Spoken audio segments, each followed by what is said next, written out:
ಅಂದ್ರೆ ತುಂಬಾ fully focus ಮಾಡಿ ಅದಕ್ಕೆ ಟಾರ್ಗೆಟ್ ಮಾಡ್ತಾ ಇದ್ದಾರೆ. ಸೊ ಕಂಪ್ನಿಗಳಿಗೆ ಆಪ್ಷನ್ ಇದಿಲ್ಲ. ಅವ್ರು ಸ್ವಲ್ಪ ಏನು ಹೊಸ ಪ್ರಾಡಕ್ಟ್ ಟೆಕ್ನಾಲಜಿ ತಗೋಬೇಕಂದ್ರೆ ಟೈಮ್ ಬೇಕಾಗುತ್ತೆ. At least minimum 2 years 3 years. ನಾವು BMTC ಅವರು ಟಾಟಾ ಅಶೋಕ್ ಲೇಲ್ಯಾಂಡ್ ಒಂದು 6 ಫೀಟ್ ಇದೆ. ಮೇಬಿ ನೀವು ನೋಡಿರ್ಬೋದು ರೋಡ್ ಮೇಲೆ ತುಂಬಾ ಬಸ್ಸಸ್ ಈಗ ಆಲ್ರೆಡಿ ಅಪ್ಡೇಟ್ ಆಗಿದೆ. ಸ್ವಿಫ್ಟ್ ನಡೀತಾ ಇದೆ, ನಮ್ಮ ಇಂಡಿಯನ್ ಟೆಕ್ನಾಲಜಿ ಇದೆ. ಇನ್ನೊಂದು ಜರ್ಮನ್ ಕಂಪ್ನಿ ಇದೆ, ಅವರು ಆಲ್ರೆಡಿ ಬಸ್ ಎಲ್ಲ ರೆಡಿ ಇದೆ. ಸ್ವಲ್ಪ ಒಂದು ಅಪ್ರೋಚ್ಗಳು ವೇಟ್ ಮಾಡ್ತಾ ಇದ್ದಾರೆ, ಅದು ಕೂಡ ಎಕ್ಸ್ಪೆಕ್ಟ್ ಆಗುತ್ತೆ. ಇದು ಅರ್ಬನ್ ಟ್ರಾನ್ಸ್ಪೋರ್ಟೇಷನ್ ಆಯ್ತು.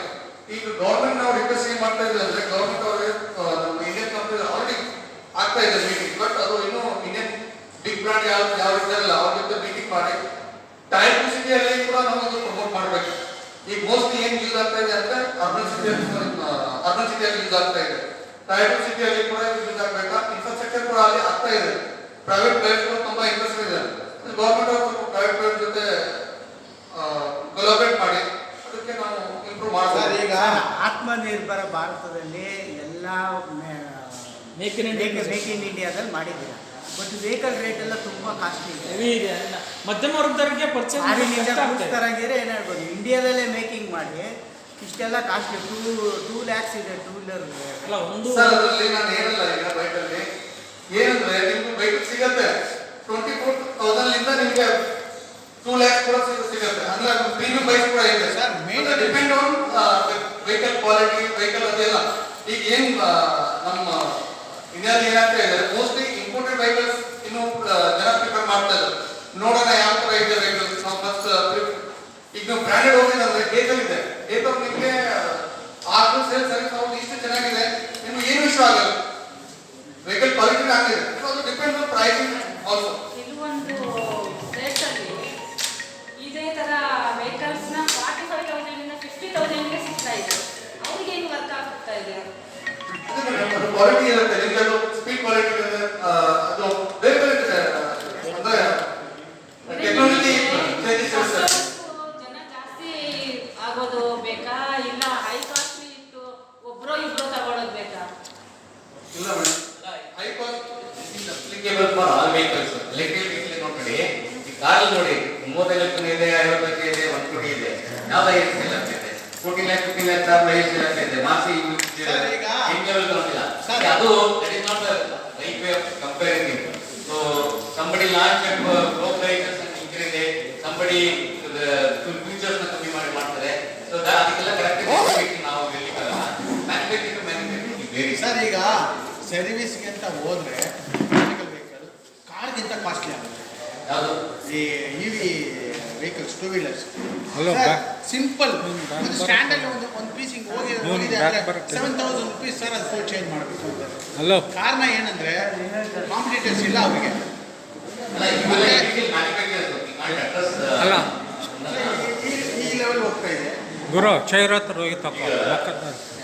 ಹೊಸ ಪ್ರಾಡಕ್ಟ್, ಹೊಸ ಟೆಕ್ನಾಲಜಿ ಇದನ್ನ ಇಂಟ್ರೊಡ್ಯೂಸ್ ಮಾಡಿದಾಗ ಈ ಎಲ್ಲ ಈಗ ನೀವು ಹೇಳೋಕೆ ಮೊಬೈಲ್ ಇಂಟ್ರೊಡ್ಯೂಸ್ ಆದಾಗ ಇನ್ಶಿಯಲ್ ಒಂದು ಮೊಬೈಲ್ ಕಾಸ್ಟ್ ಎಷ್ಟಿತ್ತು? 2i. ಅದೇ ರೀತಿ ಕಂಪ್ಯೂಟರ್ ಕಾಸ್ಟ್ ಎಷ್ಟಿತ್ತು? ಅದು 2i. ವೆನ್ ಬಲ್ಕ್ ಕ್ವಾಂಟಿಟಿ ಮತ್ತೆ ವಾಲ್ಯೂಮ್ ಅಲ್ಲಿ ಡಿಮ್ಯಾಂಡ್ ಬಂದಾಗ ಇವನ್ ಮ್ಯಾನುಫ್ಯಾಕ್ಚರರ್ಸ್ ಸಹಿತ ವಾಲ್ಯೂಮಲ್ ಪ್ರೊಡಕ್ಷನ್ ತಂದಾಗ ಪ್ರೈಸ್ ಕಡಿಮೆ ಆಗಿದೆ. ಈಗಾಗಲೇ EV ವೆಹಿಕಲ್ ಅಲ್ಲಿ ಟಾಟಾ, ಅಶೋಕ್ ಲೇಲ್ಯಾಂಡ್ ಮತ್ತೆ ಎಲ್ಲ ಪ್ರತಿಷ್ಠಿತ ಕಂಪನಿಗಳು ಬರ್ತಾ ಇದೆ. ಈ ಪ್ರತಿಷ್ಠಿತ ಕಂಪನಿಗಳು ಬಂದ್ರೆ ಮಾರ್ಕೆಟ್ ವಾಲ್ಯೂಮ್ ತಕ್ಕಂತೆ ಪ್ರೈಸ್ ಕಾಂಪಿಟೇಷನ್ ಬಂದೇ ಬರುತ್ತೆ. ಇವಾಗ ಮೊಬೈಲ್ ಸ್ಟಾರ್ಟಿಂಗ್ ಬಂದಾಗ ಏನಿತ್ತು, ಕಂಪ್ಯೂಟರ್ ಫಾಸ್ಟ್ ಬಂದಾಗಿತ್ತು, ಟಿವಿ ಹೇಗಿತ್ತು, ವಾಲ್ಯೂಮ್ ಬಂದಾಗ ಆಗುತ್ತೆ. ಈ ಇನಿಷಿಯಲ್ ಸ್ಟೇಜಸ್ ಅಲ್ಲಿ ಈ ಒಂದು ಇಂಪೋರ್ಟ್ ಮಾಡಿಕೊಂಡು ತರ್ತಾರಂತಹ EV ವೆಹಿಕಲ್ಸ್ ಗಳಲ್ಲಿ ಕೆಲವೊಂದು ಸಮಸ್ಯೆಗಳನ್ನು ನೀವು ನೋಡ್ತಾರೆ ಸರ್. ಈಗ ಬ್ಯಾಟ್ರಿ ನಮ್ಮಲ್ಲೇ ರೆಡಿ ಆದ್ರೆ ಎಷ್ಟು ಡಿಫ್ರೆನ್ಸ್ ಇರುತ್ತೆ ರೇಟ್? ನಾನು ತಿಳ್ಕೊಂಡ್ಬಿಟ್ಟು ಒಂದು 20% 30% ಸೇವಿಂಗ್ಸ್ ಇನ್ನೂ ಕಡಿಮೆ ಆಗ್ಬೋದು. ನಮ್ಮಲ್ಲಿ 2 ಲಕ್ಷ ಇರೋದು 1.5 ಲಕ್ಷಕ್ಕೆ ಬಂದ್ಬಿಡುತ್ತೆ ಗಾಡಿ. ಈಗ 1 ಲಕ್ಷಕ್ಕೆ 2 ವೀಲರ್ ಇಲ್ಲ ಸರ್, ಎಕ್ಸಾಂಪಲ್ ಕೊಟ್ಟೆ.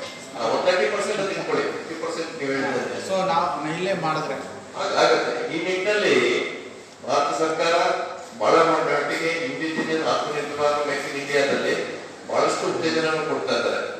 ಇದರಿಂದ ಸೇವಿಂಗ್ಸ್ ಏನಿದೆ ಅಂದ್ರೆ ಕರ್ನಾಟಕ ರಾಜ್ಯ ದೇಶಕ್ಕೆ ಲಕ್ಷ ಕೋಟಿಗಳಲ್ಲಿ ಇಂಪೋರ್ಟ್ ಆಫ್ ಏನು ಫಾರಿನ್ ಎಕ್ಸ್ಚೇಂಜ್ ಸೇವಿಂಗ್ಸ್ ಆಗುತ್ತೆ. ಯಾಕೆಂದ್ರೆ ನಾವು ಡೀಸೆಲ್, ಪೆಟ್ರೋಲ್, LPG ಎಲ್ಲವನ್ನೂ ಸಹಿತ ನಾವು ಇಂಪೋರ್ಟ್ ಆಧಾರಿತ ಎಲ್ಲವನ್ನೂ ಸಹಿತ ನಮ್ಮ ಸೆಲ್ಫ್ ಸಸ್ಟೈನ್ ನಮ್ಮಲ್ಲೇ ಈ ಸೋಲಾರ್ ಎನರ್ಜಿನಲ್ಲಿ 500 ಗಿಗಾವಾಟ್ ಉತ್ಪಾದನೆ ಮಾಡಬೇಕು ಅಂತ ಪ್ರತಿ ಮನೆಗಳಲ್ಲೂ ಸಹಿತ ಸೋಲಾರ್ ರೂಫ್ಟಾಪ್ ಹಾಕ್ಸ್ಕೊಂಡಾಗ ಅವ್ರು ಬೇಕಾಗಿರೋ ಎಲೆಕ್ಟ್ರಿಸಿಟಿ ಅವ್ರ ಕಾರ್ಗೆ ಅವ್ರ ಟೂ ವೀಲರ್ಗೆ ನಮ್ಮನೇಲೆ ಜನರೇಟ್ ಮಾಡ್ಕೊಬಹುದು ಸೋಲಾರ್ ಎನರ್ಜಿ ಮೂಲಕ. ಅದನ್ನ ಎಲೆಕ್ಟ್ರಿಕ್ ವೆಹಿಕಲ್ ಯೂಸ್ ಮಾಡ್ಕೊಬಹುದು.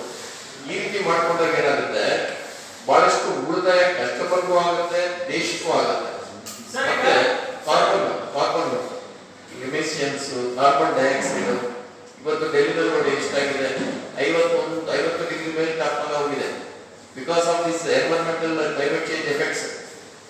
ಇವೆಲ್ಲವೂ ಪರಿಸರ, ಹಣ, ಪ್ರತಿಯೊಂದು ನಿಟ್ಟಿನಲ್ಲಿ ಇದು ಉಪಯೋಗಕಾರಿಯಾದಂತಹ ಉತ್ತೇಜನಕಾರಿಯಾದಂಥದ್ದೇ.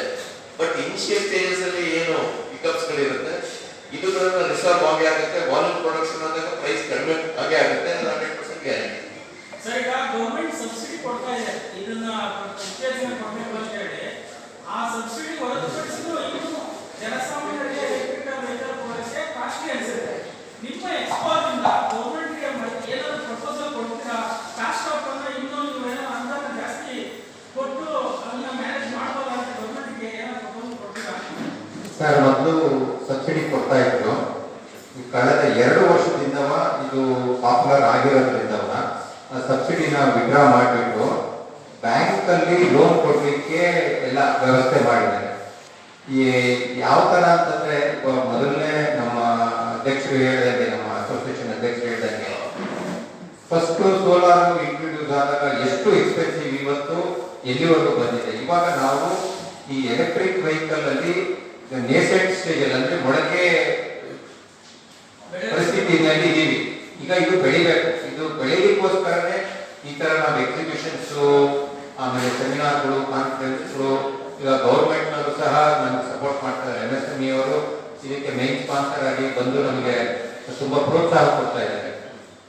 ಯಾವಾಗ ನಾವು ಈ ತರ ಪ್ರೋಗ್ರಾಮ್ಗಳು ಅರೇಂಜ್ ಮಾಡ್ಕೊಂಡು ಇದ್ರದ್ದು ಪಾಸಿಟಿವ್ ಆಗಿ ತಗೊಂಡು ಯಾವ ತರ ಕಂಟಿನ್ಯೂ ಮಾಡಬೇಕು ಅನ್ನೋದನ್ನ ನಾವು ಹೈಲೈಟ್ ಮಾಡಿದಾಗ 100% ನಾಳೆ ದಿವಸ ಈಗ ಸೋಲಾರ್ ಯಾವ ತರ ಪಾಪ್ಯುಲರ್ ಆಗಿದೆ, ಅದೇ ತರ ಎಲೆಕ್ಟ್ರಿಕ್ ವೆಹಿಕಲ್ಸ್ ಸಹ ಮುಂದಿನ ದಿನಗಳಲ್ಲಿ ನಮ್ಮ ಯುವ ಜನತೆಗೆ ಒಂದು ಒಳ್ಳೆ ಮೆಸೇಜ್ ಕೊಡುತ್ತೆ ಅಂತ ಅಂದ್ಕೊಂಡಿದ್ದೀವಿ ಸರ್.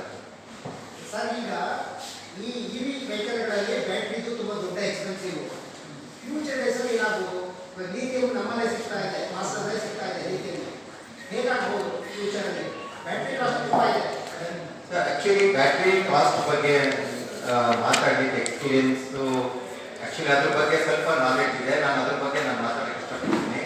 ಈ ಲಿಥಿಯಂ ಫೆರೋಫಾಸ್ಫೇಟ್ ಆಗಲಿ, ಲಿಥಿಯಂ ಅಯಾನ್ ಬ್ಯಾಟ್ರೀಸ್ ಆಗಲಿ ಮ್ಯಾನುಫ್ಯಾಕ್ಚರ್ ಮಾಡಲಿಕ್ಕೆ ತುಂಬ ಇನ್ಫ್ರಾಸ್ಟ್ರಕ್ಚರ್ ಬೇಕು. ಆಮೇಲೆ ತುಂಬ ಮ್ಯಾಕ್ಸಿಮಮ್ ಪವರ್ ಬೇಕು ಅದನ್ನು ಮ್ಯಾನುಫ್ಯಾಕ್ಚರ್ ಮಾಡಲಿಕ್ಕೆ. ಈಗ ರಾ ಮೆಟೀರಿಯಲ್ ನಮ್ಮಲ್ಲಿ ಸಿಕ್ಕಿದೆ ಅಂತ ತಕ್ಷಣ ನಾವು ಮ್ಯಾನುಫ್ಯಾಕ್ಚರಿಂಗ್ ಸೆಟಪ್ ಮಾಡಲಿಕ್ಕೆ, ಈಗ ನೀವು ಕೇಳಿರ್ಬೋದು, ಈಗ ಸೋಲಾರ್ ಸೆಮಿ ಕಂಡಕ್ಟರ್ಸ್ ಬಗ್ಗೆ ತುಂಬ ಪ್ರಾಬ್ಲಮ್ ಆಗಿತ್ತು. ಅದಕ್ಕೆಲ್ಲ ದೊಡ್ಡ ದೊಡ್ಡ ಇಂಡಸ್ಟ್ರಿಯಲಿಸ್ಟ್ ಬಂದ್ಬಿಟ್ಟು ಇವಾಗ ಗುಜರಾತಲ್ಲಿ ಸೆಮಿ ಕಂಡಕ್ಟರ್ಸ್ನ ಸ್ಟಾರ್ಟ್ ಮಾಡ್ತಾ ಇದ್ದಾರೆ. ಅದೇ ತರ ದೊಡ್ಡ ಇಂಡಸ್ಟ್ರಿಯಲಿಸ್ಟ್ ಮುಂದೆ ಬಂದ್ಬಿಟ್ಟು ಇವಾಗ ಲಿಥಿಯಂ ಫೆರೋಫಾಸ್ಫೇಟ್ ಆಗಲಿ, ಲಿಥಿಯಂ ಅಯಾನ್ ಬ್ಯಾಟ್ರೀಸ್ ಆಗಲಿ ಮ್ಯಾನುಫ್ಯಾಕ್ಚರ್ ಮಾಡಬೇಕು ಅಂತ ಮಾಡಿದ್ದಾರೆ. ಇವಾಗ ಏನ್ ಟೆಕ್ನಾಲಜಿ ಬರ್ತಾ ಇದೆ ಸರ್ ಅಂದ್ರೆ, ಈಗ ನಾವು ಮೊಬೈಲ್ ಅಲ್ಲಿ ಯಾವ ಬ್ಯಾಟ್ರಿ ಲಿಥಿಯಂ ಫೆರೋಫಾಸ್ಫೇಟ್ ಬ್ಯಾಟ್ರಿ ನಾವು ಯೂಸ್ ಮಾಡ್ತಾ ಇದ್ದೀವಿ, ಆ ತರ ಬ್ಯಾಟ್ರೀಸ್ ನ ಯೂಸ್ ಮಾಡಿಬಿಟ್ಟು ವೆಹಿಕಲ್ಗಳಲ್ಲಿ ಇಂಪ್ಲಿಮೆಂಟ್ ಮಾಡಿದ್ರೆ ಲಾಂಗರ್ ಲೈಫ್ ಬರುತ್ತೆ ಅಂತ ಇವಾಗ ತುಂಬಾ R&D ನಡೀತಾ ಇದೆ. ಯಾಕೆಂದ್ರೆ ಇದ್ರಲ್ಲಿ ಮೇನ್ ಸೇಫ್ಟಿ ಸ್ಟ್ಯಾಂಡರ್ಡ್ಸ್ ನೋಡ್ಕೋಬೇಕು. ಅದಕ್ಕೋಸ್ಕರ ಸೇಫ್ಟಿ ಸ್ಟ್ಯಾಂಡರ್ಡ್ಸ್ ಬಗ್ಗೆ ಇವಾಗ ARI ಅಂತ ಮಾಡಿಬಿಟ್ಟು ಎಲ್ಲ ಸರ್ಟಿಫೈಡ್ ARI ಸರ್ಟಿಫಿಕೇಶನ್ ಇರೋ ವೆಹಿಕಲ್ ಮಾತ್ರ ಇಂಡಿಯಾದಲ್ಲಿ ಸೇಲ್ ಮಾಡ್ತಾರೆ. ಸೊ ಮೊದಲೆಲ್ಲ ಏನಾಗುತ್ತೆ ಸರ್ ಅಂದ್ರೆ 2-3 ಜನ ಮಾತ್ರ ಮ್ಯಾನುಫ್ಯಾಕ್ಚರ್ಸ್ ಇದ್ರು. ಆ ARI ಸರ್ಟಿಫಿಕೇಶನ್ ತಗೊಂಡು ಅದಕ್ಕೆ ಬೇಕಾಗಿರೋ ಮೋಟರ್ ಆಗಲಿ, ಕಾಂಪೋನೆಂಟ್ ಆಗಲಿ ಮ್ಯಾನುಫ್ಯಾಕ್ಚರ್ ಮಾಡೋದು ಕಡಿಮೆ ಇತ್ತು. ಇವಾಗ ಏನಾಗಿದ್ದಾರೆ ಅಂತಂದ್ರೆ ಸುಮಾರು ಒಂದು 100 ಜನ ಆಗಿದ್ದಾರೆ. ಆದ್ರಿಂದ ಇವಾಗ ಮೊದಲು ಏನು ಅದರದ್ದು ಬೆಲೆ ಇತ್ತು, ಇವಾಗ ಅದರದ್ದು 50% ಕಡಿಮೆ ಆಗಿದೆ. ಇನ್ನು ಮುಂದಿನ ದಿನಗಳಲ್ಲಿ 100% ಸತ್ಯ ಈ ಬ್ಯಾಟರಿ ಆಪರೇಟೆಡ್ ವೆಹಿಕಲ್ಸ್ ಇನ್ನೂ ಕಡಿಮೆ ಆಗುತ್ತೆ.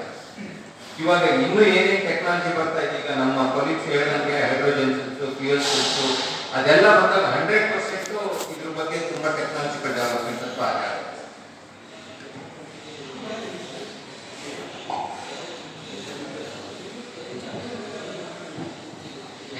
Thank you very much.